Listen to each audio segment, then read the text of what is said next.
Welcome to the Cut the Tie 10K skill system. I want to show you in these videos how to use the skills you currently have to build a 10K a month company. It's real. I've done it myself, and I'm going to show you actually everything I did step by step and everything I've learned over the last 4 years doing this for hundreds of entrepreneurs. So I'm going to show you the document. We're going to go through it, take some notes. At the end of this, I got a gift for you, and you'll get this document as well. But let's dive in and let's go learn the 10K skill system. All right, so let's start with, you're here because maybe you're stuck in a job that no longer fits for you, or you're craving to get a side hustle going, but you just don't know how to do it. Or maybe you're growing a business and you really just don't know why it's stuck or why it's converting, or like there's lots of pieces, you just don't know what to go do every day. Maybe you're just tired of the kind of feeling like that success is just right around the corner, but you can't seem to smash through this glass ceiling that's there. This is kind of the next move. This is where you organize and systemize what you're doing.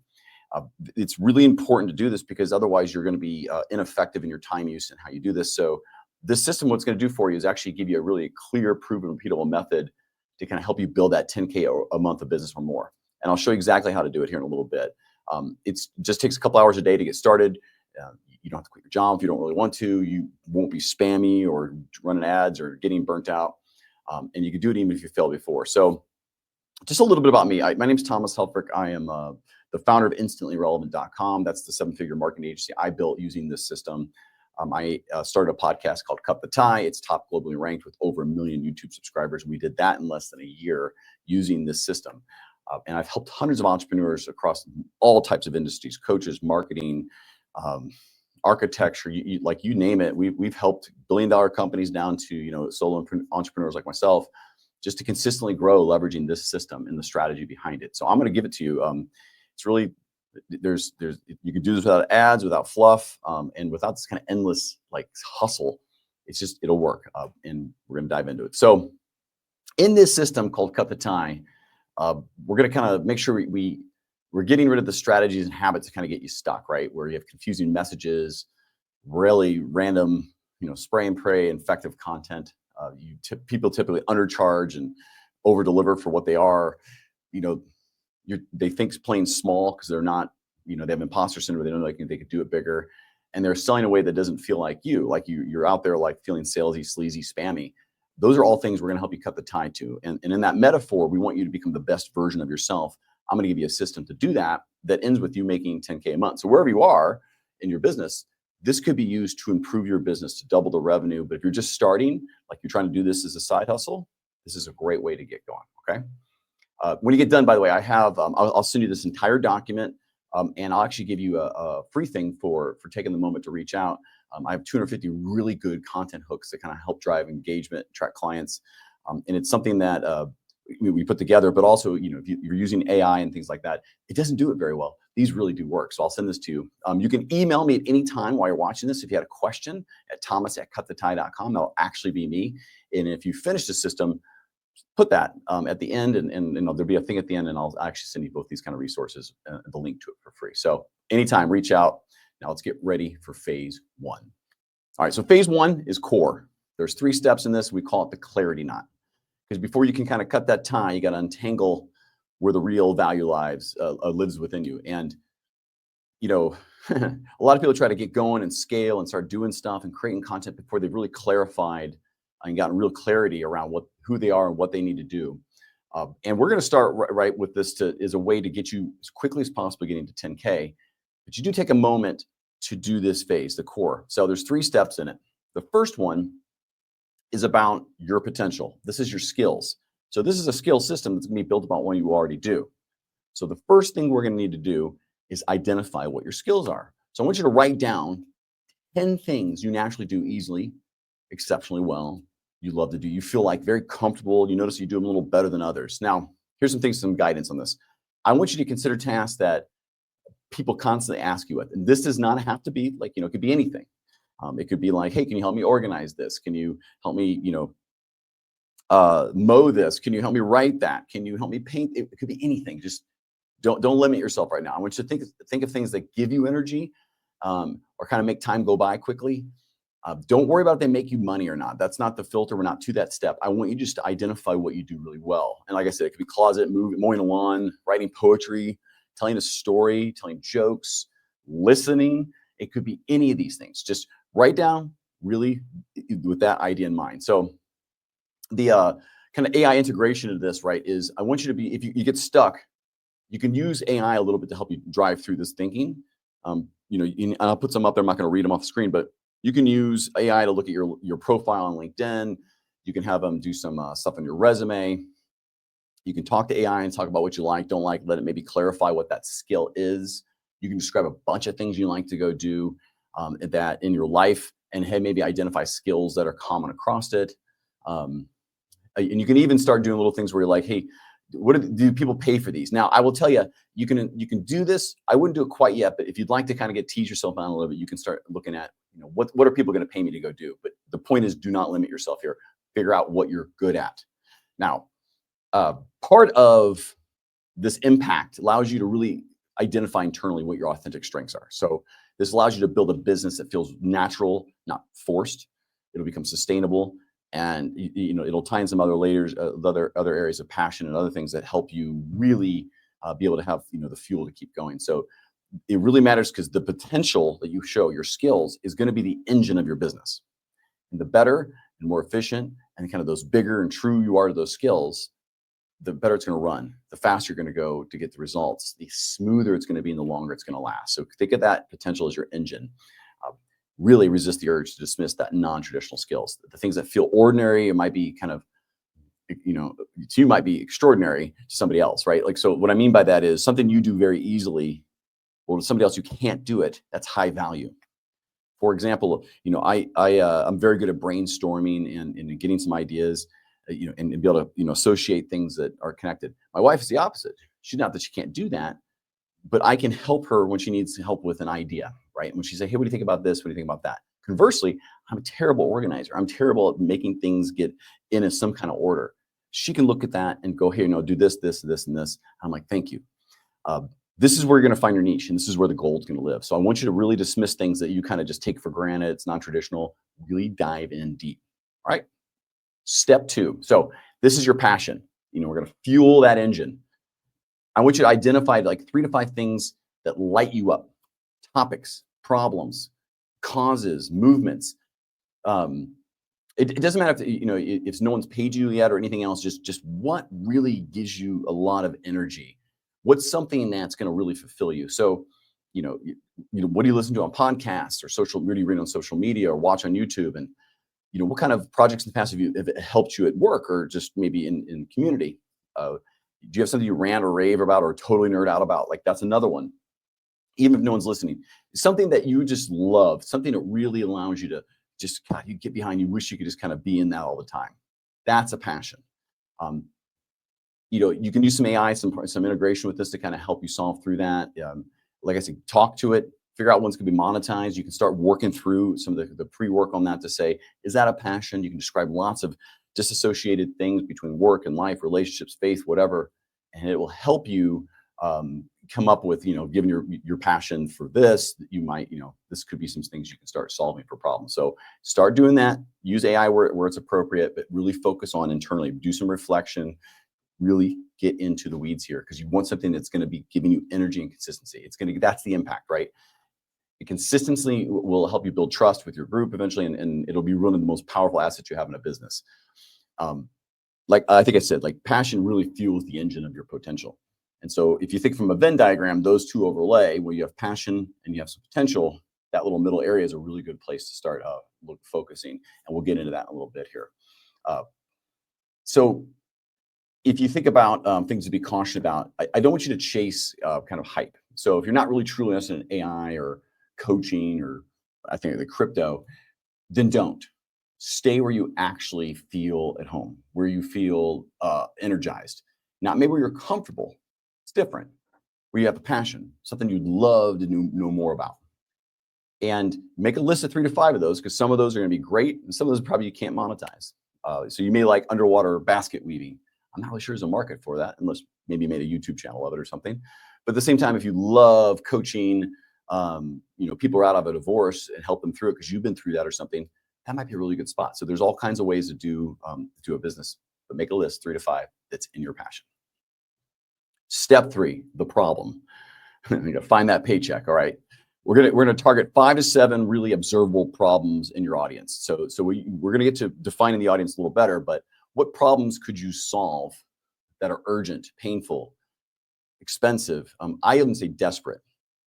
And what I mean by that is it's something that people will absolutely solve and pay almost anything for if you could. So it's sometimes for some businesses, it's saving a relationship or a marriage. For other people, it's making sure their business doesn't fail so they don't have to go back to work. There's a lot of things that could happen. Others could be health, like, oh my gosh, if I don't lose this weight, I could have a heart attack. Those are desperate problems and they're painful. And they're ones that really hit hard and people will pay to solve. That's the kind of problems and the mindset that you'll want to keep. Now, you got to get out there. You got to look in comments. You got to, do some self-reflection. This is where your passion and some of the things that we talked about in the other steps that you might want to look at, where you'll start seeing these, discover these, the themes. You Google it. It's a great idea. If you've talked to people, maybe you can identify some of those phrases that people use that kind of describe it when they're frustrated, stuck. That they describe the problem in some kind of way. There's a lot of ways you can do this. Now, AI is really good because you can give it a lot of information of things you're thinking, but you can't quite put your tongue on what that problem is. Use it to kind of help identify what these problems are. AI is a really good tool for that. I wouldn't start there. I would start with your own thinking, your own experiences, and then share it into AI. AI will be much more effective if you do that and work through it. So there's some prompts here that kind of help you kind of talk through it, come up with your own, of course, as well. This is kind of like a third bubble. So you got that third of passion and potential, then you got a problem. You got to make sure this problem is big enough where when it oversects with the other one, you think Venn, it's the middle. That's where you're going to end up focusing, is in the middle of that. So you need passion, you need this potential, you need this problem to be big enough to solve it, because it is what pays for that engine and fuel. And if any one of your 3 bubbles, let's say from in this phase of figuring out what your potential really is and what your problems you can solve and where kind of your passion lies, they all have to be big enough to create a center area to focus where you can make money. So you got to be conscious of that. But in this first time around, don't limit yourself. Well, this whole system repeats, every 30 days or so. So just in this first cut, go through your problem, your passion, and your potential with an open mind and be completely open with it and really work down from there. Now, like I said, it does pay for the engine and fuel. So you do need to be conscious of that, but don't limit yourself when you're first doing this. And first, don't assume what your audience is going to want. Use their words. Don't make yours own. Don't be in a box and validate your own assumptions. Don't do this in a vacuum. Get out there and validate some things that you think is a problem and what people do to solve it if they do it all. All right. Some problems are too big to solve. Some are way too small. This will help do that. So let's recap. So I want you to make a working list of your strengths. Now, we say monetizable because you're going to get this document and then you're going to refine back into it. Just start with your strengths. We're going to keep an eye on the monetizable ones. All right. Second, get very clear about what you love to do. The flip of that is it's good to make a list. Sometimes it says, here's the things I absolutely despise doing. That's all right too, because that's going to eliminate a lot of businesses you might want to start or some careers you might want to chase. And then a real world today, what are urgent problems that seem to have been around for a while that you can solve? I think it's really important on this problem. One last thought with this is it doesn't have to be a new problem. There could be other people doing it. We'll come up with your own way to solve it because there's plenty of fish to catch in the sea. This is one of those things. You don't have to come up with a new problem. It's great if you can. It changes how you have to market and do things down the road. So it's okay if the problem already exists. You just think you can solve it really well or as good as somebody else. That's okay. You don't have to come up with a new one. So put it together. This is the initial phase 1. This is the core piece of the formula that's going to help you build a 10K a month business that's aligned in demand and kind of energizing for you. So, all right. So here's some after you've kind of put all that together, it's good to go to GPT and give it based on these kind of 3 lists and all the information you give it. Say, hey, what are my skills, passions, and the problems I can solve? Suggest 3 service-based businesses ideas that I could sell to make 10K a month. Obviously, if you want to sell products, you change that, but this is an example of when you put phase 1 together and you start answering stuff. AI is a really good tool to use to help you bring it together. All right, let's go into phase 2, the relevance knot. Now, you got to untie the clarity knot to figure out who you are, what you're good at, what the problems are you're going to solve. Now you got to know who to connect with. You got to be relevant. You got to be known, liked, trusted, and needed. All right, so this phase is all about aligning your phase one, your potentially your passion, your problem with real people who need you. Real problems that they have, there are people behind it that solve it. And companies are groups of people, still people. Keep that in mind. All right, so let's go to step one. Your customer. Your customer, excuse me.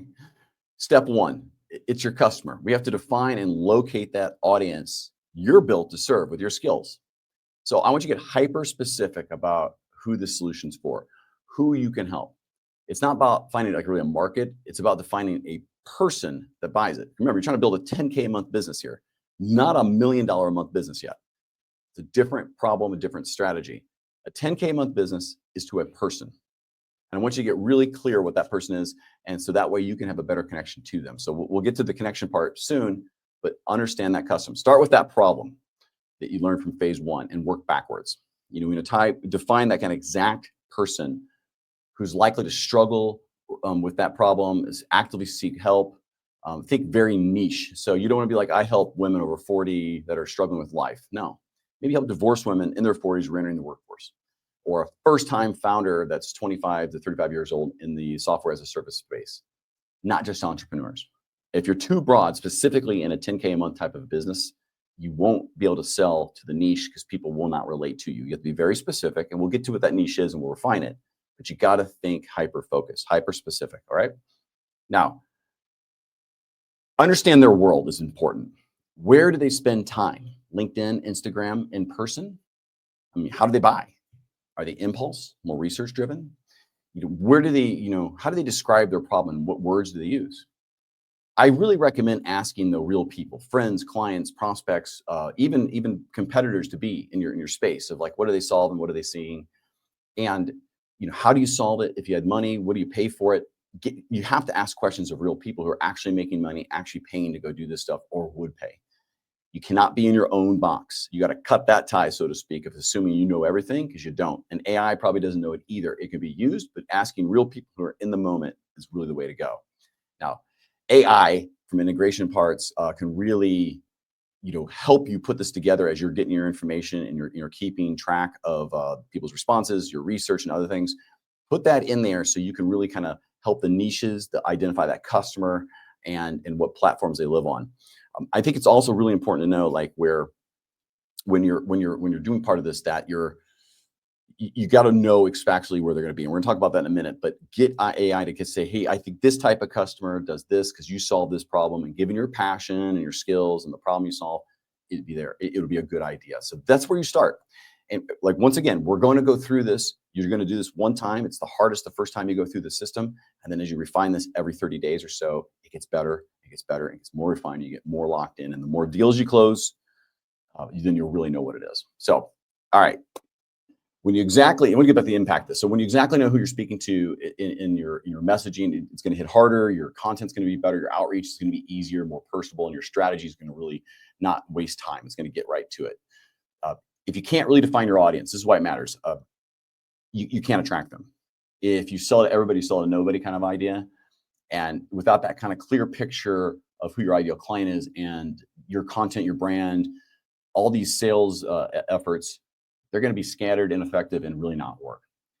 Really important to fight this. I will speak specifically to my ADHD group out there. You're going to want to fight this. You're going to want to see all these great things. Stay focused. I cannot tell you how important it's going to be. Otherwise, you're going to really struggle in anything you're going to do to try to build a business like this. This might be one of the reasons you do struggle. So stay super focused and really fight the urge to go past the niche. It's unlikely your niche will be too small, to be very clear. All right. Don't try to serve everyone. Once again, if you're speaking to everyone, you're speaking to no one. So step two, your brand. This is the trust bridge between you and your audience. Your personal brand really matters. Your logos and your company, all that stuff, that does, but not nearly as much as the personal brand, because people are going to buy from you. It's going to be important you have a company and a logo and you look professional, of course, but they're going to check you out. They're going to Google your name. And especially if you're using LinkedIn, because it's often the first search that comes up for your name, you definitely want to instantly communicate. I understand your problem. I help people like you. I love helping people like this. This is what I do for you, and this is why we should connect. We'll get into that a little bit.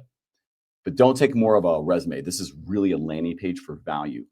and in a way that your brand should really communicate very quickly the outcomes that you're going to help people with. For mine personally, it's I'm going to help you cut a tie to what's holding you back. It's metaphoric.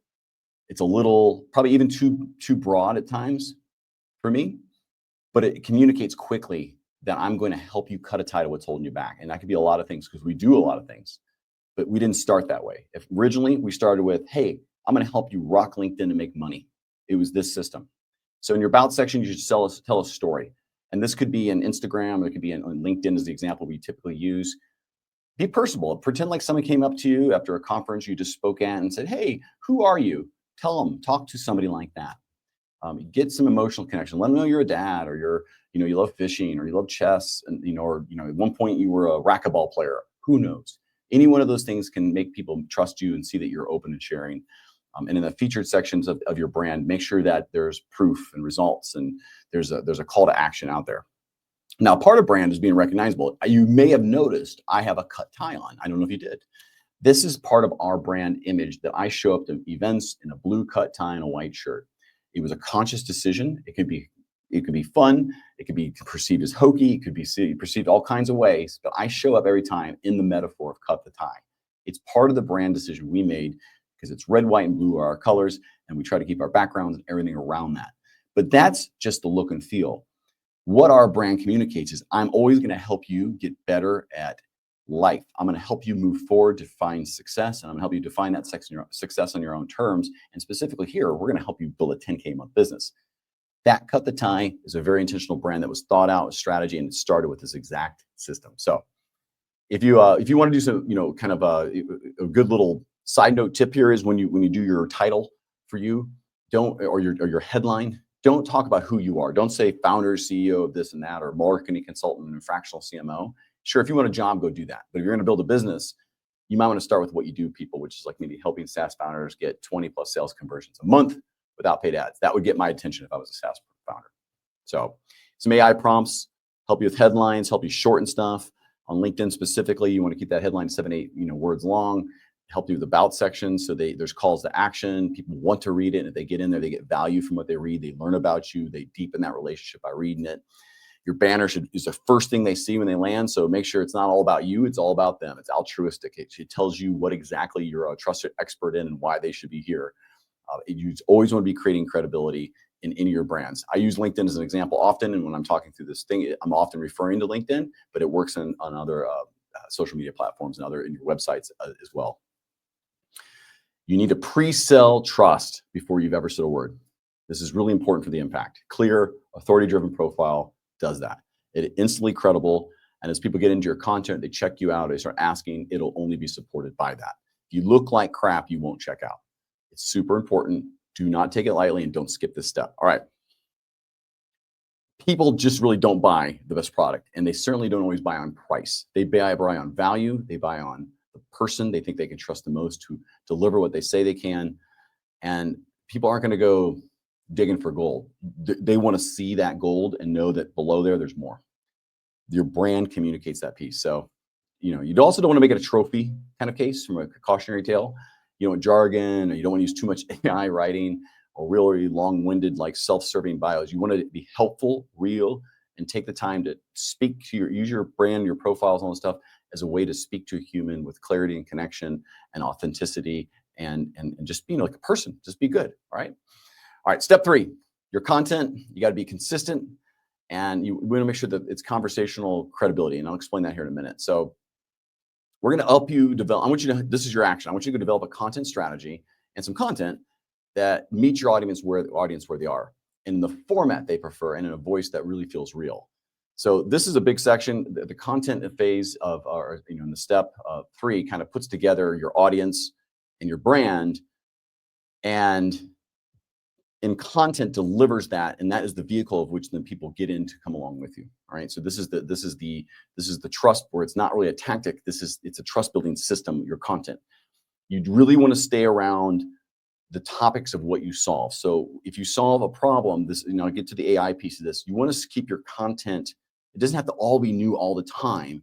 It has to be around content ideas. So when people check your profile and read it, and speaking of LinkedIn again, they know that they can go there to learn about that, solving that problem around that niche. That's how people will start connecting you and trusting you. And it doesn't happen overnight, and you have to be consistent, but you also can't bounce over all around and be talking about, X and Y, then 1 and 4, and it doesn't make sense. You have to kind of stay together. So, you want to make sure that you're meeting where they are. So if your audience is on LinkedIn, you'll have written content, some carousels, polls, occasional video. If they're more creatives, like let's say on Instagram, you'll have way more visuals, way more short reels and stories. It's a different kind of format. They'll expect something different. And if you're like your primary people are on YouTube, you might need more educational videos. You may have to do more things that give away content, longer form. You got to learn YouTube. Podcasters, people just listen to stuff. You got to be good in audio. You got to have a good track record on that too. But you really want to make sure you're playing to your strengths. This is super important, because if you're not playing to your strengths, you're gonna burn out. It's not going to come across as natural. And you're going to really kind of stunt your ability to kind of grow. So you want to be able to grow very naturally without really kind of have to hire people, but you might need to at some point. But you need to pick a format, meet them where they are, and be comfortable in that. So listen, and here's a big piece and a strategic idea. No one wants to be pitch slapped. No one. You're not here to sell, you're here to help. And until they're ready to buy. Doesn't mean you don't ask for a meeting. Doesn't mean you're not going to ask for the business when they're ready. But you don't want to pitch slap somebody just meeting them. They hate it. It's terrible. I don't like it. And it's all over. So don't do that. Just standard rule. Your content really needs, though, to educate them and show them practical how-tos and frameworks. This video is an educational type of content. I understand, like in empathizing, I understand where you're coming from, because I've been in that place where I've worked for some company and I wanted to build a business, didn't know how to do it, and I had to make it up and figure it out, and it was painful. I'm going to save you lots of steps, but the content, you should empathize with your audience for sure. This will establish the credibility by kind of sharing the results and the empathy and the lessons learned and testimonials from people who've worked with you. And also, it shouldn't be engaging. It should cause someone to want to ask you a question or spark a conversation. I will take a pause here to say that the more polarizing your content is, the better it'll do from views, likes, and shares and things like that. Polarizing content, by the nature of it, does limit half your audience. So you have to be strategic about what you're doing and what you're saying, and make sure it aligns to the audience and the ones you're trying to attract. For example, if in the United States in particular, a lot of people support the Republicans, some report Democrats. And if your whole business is about helping Republicans do something, then you might do a polarizing thing that does things just that relates to them and gets them to like you in the polarizing side. If you do something that works for both, I wouldn't create content that would remove half of that group. Be very strategic about what you're doing in the content you make, because it will have an effect and it'll help your brand or hurt your brand with it. So use AI. I take that as to help you kind of navigate through this. There's some prompts here, with creating calendars and with the pain points and the story client and all the tie, the stories to the client win and before and after use cases. Take these prompts that are on the screen here and do your best with them, and use AI after you've done some of the work yourself to help you kind of come up with content ideas as well. So I want to make sure when you do use AI, do not just go take AI and post it. Make it your own. Don't use all these emojis and all the things that AI tends to do at this time. Really make sure that you're making the content your own. You're only using AI to help refine what you write, to be more clear in your own voice. Be very, very conscious of that, because people do notice that, and it hurts your brand when they think you're just writing AI nonstop. For example, this whole document, I spent hours, if not days, worth AI to get the right tone, right voice, and my ideas in there. This isn't AI. This is AI writing it for me, so it looks pretty and looks good. I wrote it, and it helped me refine it and clarify it. So keep that in mind. So very, very big piece about why content matters. If you're not visible, you're totally invisible. So people don't know you exist. And I hate to say that, but if you have a business, and specifically you're working for somebody else, they don't know what you do.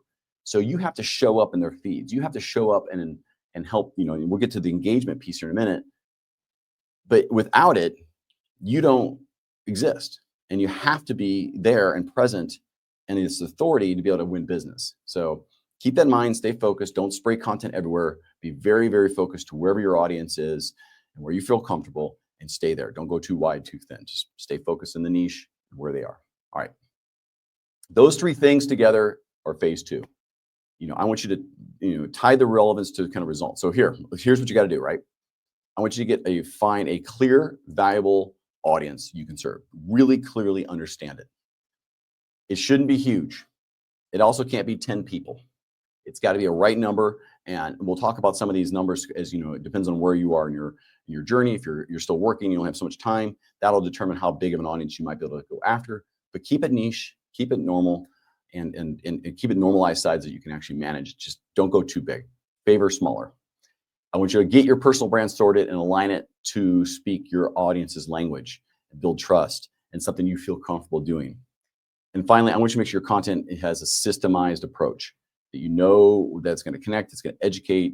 It has, there's a lot of content frameworks you can go out there and look at. Follow one of them, go for it. But you got to make sure people build a desire to want to be with you in the content to connect with you. I love this. You want your content to be like, this is exactly what I needed.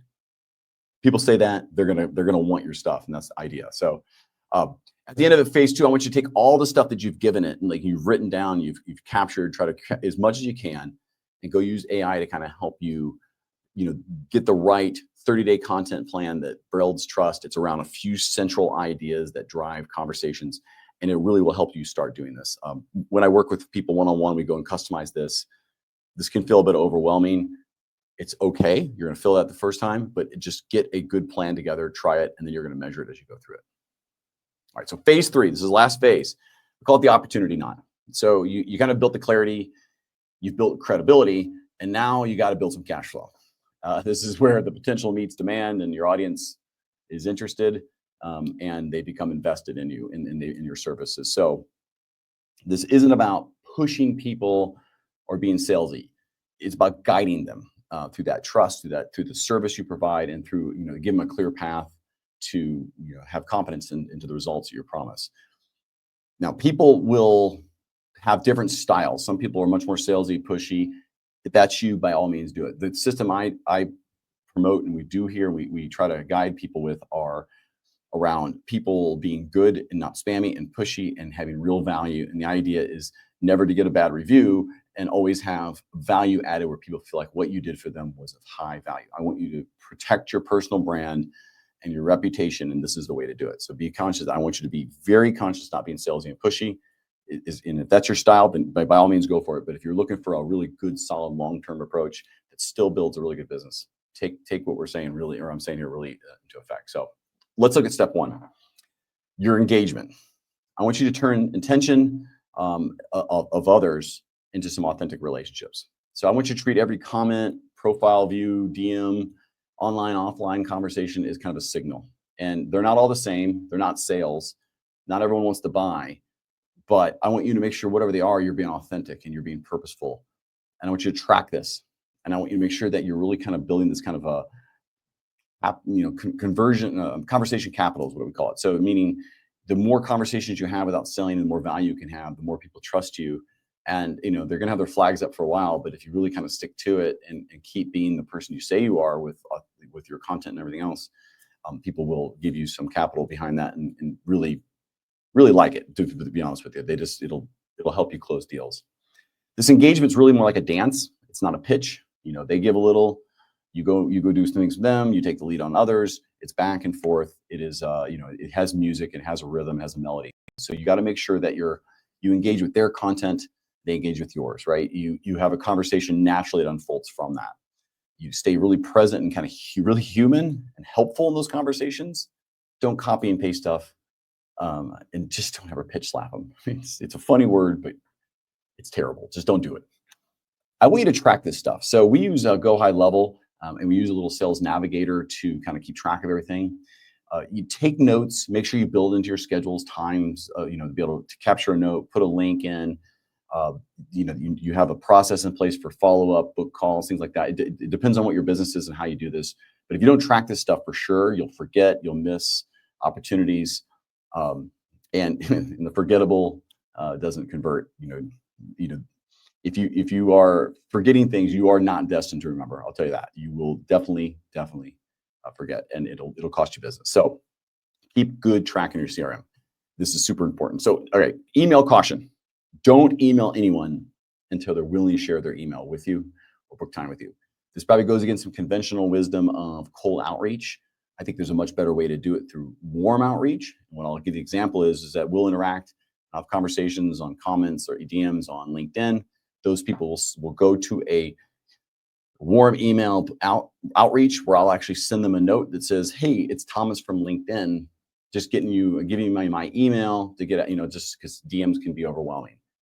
That connection rate from an email to get people in and accepted is super high because I don't spam them. I invite them in to say, hey, just continue the conversation, just getting out of LinkedIn. This is much smarter to me than doing mass cold email, specifically in a 10K a month type of business. You don't need to really spam everyone. And the reason is, and I'll explain this very clearly, when we work with companies, they often have come from a spam background where they've been just mass DMing people, mass emailing people, and they're like, no one's talking to us. It's because you just spammed your entire addressable market. Don't do that. Be very conscious of that. Get permission. So if you do this, your impact this is you're going to turn some people who didn't know you that were cold into warm connections, and they're going to remember you, and they're going to also start trusting you. And it really comes down to how sales happens, right? They come from relationships, and relationships come from engagement. Well, if it's done well, it keeps that kind of door open, and you don't have to push it. It just naturally happens. Don't outsource your engagement to AI or automation. And as somebody who's been on LinkedIn a long time, I've tried everything on LinkedIn. Some things allowed, some things maybe not. The only thing that really works is when I engage and a human is involved. If you sound robotic or you sound forced or it sounds very generic or it just seems kind of, why would somebody ask that? It doesn't work. You got to stay in the loop. You got to stay human. And it doesn't sound very scalable maybe to say this, but it's very effective for the type of business we're trying to get you to start, which is a 10K a month business that you can sustain without a ton of time in it. So let's move on next. So step 2 in this last phase is the call to action. This is kind of the real invite, the first real step of getting somebody from interested to kind of in the buy mode, right? To kind of want your stuff. So once you've built that trust, you get this micro step to start working with you naturally, kind of intentionally, but without pressure. So you might invite them into a short 15-minute meeting or call. You don't need a lot of time. One of the things I do with my entire network is with almost without fail, if it's somebody who fits my profile, that's usually the only way I connect with them. If there's somebody we can actually help, I'll always say, hey, I meet everyone in my network. I'm happy to give you 15 minutes and just to say hi and just do a little networking. It's so effective. I'm actually writing a book that's like how to master the 15-minute meeting. Go do it. 15 minutes is all you need. Give them something. If you'd like to, a free guide, checklist, or training. This video is free. I'm going to give you additionally some 250 prompts to go use. You can write something up for them in an article or a newsletter or a post. Invite them into a community. Take them on a podcast. I do this with Cut the Tie. I bring guests on all the time, and we get them into our free Facebook group, or we get them some of the more paid communities that we have. We start with something to give them value to promote them, and you can also send them things that says, hey, there's something I can help you with. Do you need to meet anyone? You can offer an extension of your network sometimes too, way to do this. So the call to actions need to feel like progress and not pressure. What I mean is it's a step in the direction to further relationship, less so of it's a step in relation to sell. Be conscious of that when you do meet with people that they're clearly not buying. They may become good promoters for you though, because they may know people. So if you have someone you're meeting with who clearly doesn't need your services, don't push it. Just explain what you do and explain what they do and try to help them and get to know them, because then you're more top of mind in their mind to help make a connection over to you. So keep that in mind. Not everyone's someone you have to sell. Sometimes people are there to help, just be a network connection. Other times they're there to connect you to others. So, and if you do have really good, useful things to send people, send it to them. Give it to them for free without expectation of any return. Most people will not take advantage of you in this regard. The small kind of call to actions, these do create kind of big momentum for you. And they really make it easy for people to work with you and see you. And if they actually do want to work with you, they've already can see how easy it's been. That's the trust that kind of opens that door, and your call to action will help them guide them through it if you've done it right. If you've never really kind of invited anyone to act, if you don't ever do that, it's going to be uncomfortable. But you got to become someone who's interesting and something that maybe they're going to become interested in and invested in. So I just I want you to become an interesting person, an interesting brand, an interesting person in that niche. You can't automate that. You can't use AI endlessly for that. You really need to be the person that drives it and keep it personal, keep it connected. And that's what's going to make it work very quickly. And the more people that automate, the more people that use AI like endlessly without any thought, you're going to be a differentiating factor, and you'll get more business because of it. All right, step 3, the offer. It's pretty important. This is the package solution that they've been hoping you just say you had. It is irresistible. It's something they've, oh my God, I'm so glad he does this. I'm so glad she sells that. You got to make sure that it's premium. It's structured, it's outcome driven with, that it solves the real urgent problem that you've claimed to do. And you have done it with clarity and confidence. Let me repeat that. Clarity and confidence. You want to make sure you have your offers with kind of like a really clear framework or system. So it feels like kind of a path you're going to take them with, and not a pitch or a hope. The reason we have a system here, the one I'm showing you, is exactly what we go build with for our clients. Now, I want you to go build your own. But if this is a system that works because we've worked through it, you should be building your own system that could follow something like this, or you come up with your own. But you need a system, because then you can actually measure results. You can actually measure how people progress, and then you can refine your system, which you're going to do. Make sure you outline the problem very clearly, what their transformation is going to be in the process to get there. You got to show some results, some proof, and simplicity. And how you communicate that. Now, in the early days, you're not going to have a lot of results and proof. What you can do is do it for yourself, do it for a few people that you trust. They'll give you feedback. Start somewhere.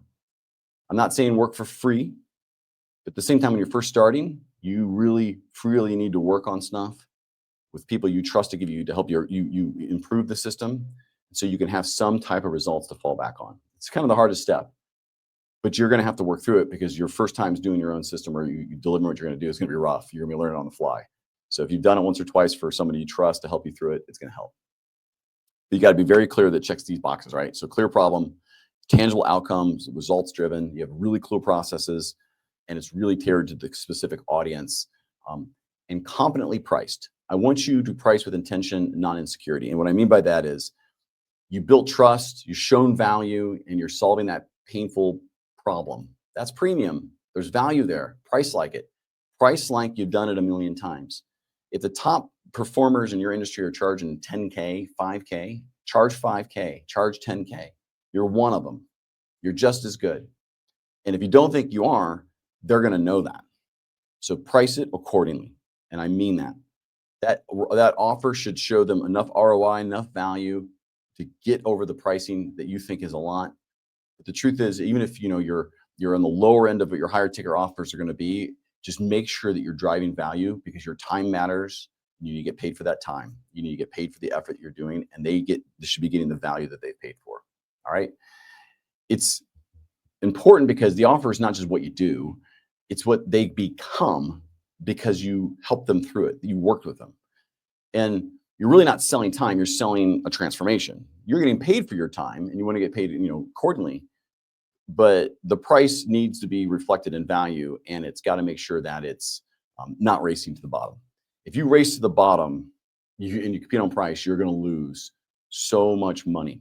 Very few times ever have I ever heard of somebody losing money by raising prices.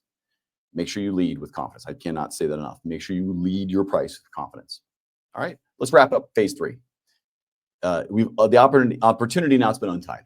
Now you can turn that attention that you got through content into trust through this authentic engagement. You can invite your audience to take that kind of first micro step that feels like progress, something you're working towards together. And you package a high value, really irresistible offer that leads into a clear income. This is like when the strangers become clients, and where the content really turns into contracts, and where you're confident, and it becomes a cash flow. And where you're show confidence, you get word of mouth, you get referrals, and go deliver. All right, let's tie it all together so you can break that 10K a month barrier. You got all 3 knots unraveled. You built clarity, credibility, and connection. And if you tie them all together, but not in a way to hold you back, but lets you launch forward, you have the system exactly what I run every day. You have the way that I used to be a corporate, and you face the burnout, you face the layoffs, into a 7-figure marketing agency.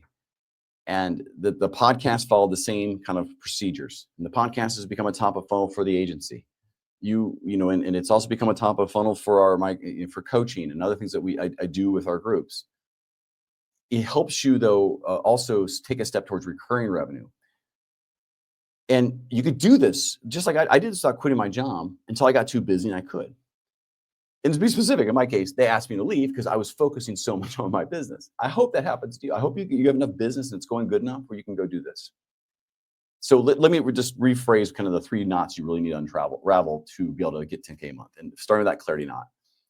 Unravel what you're really good at, you're passionate about, and you're capable of solving.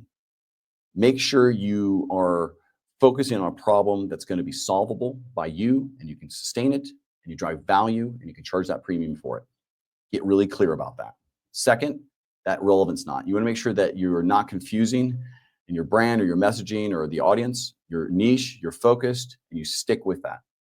Now you're going to learn exactly who you serve as you interact with the people buy and the problems you solve, and you'll adjust your content and your audience and all this stuff accordingly. But you start with one and you measure it and you look and you learn. The opportunity knot is really you're getting rid of any lack of confidence, the randomness in your client acquisition. Your calls to action are just they're small steps. They are really clear what you'll get from meeting with you, and your offer is premium. It's something that they're thankful for. They're happy that you solved it, and they were willing to pay every dollar for it or more.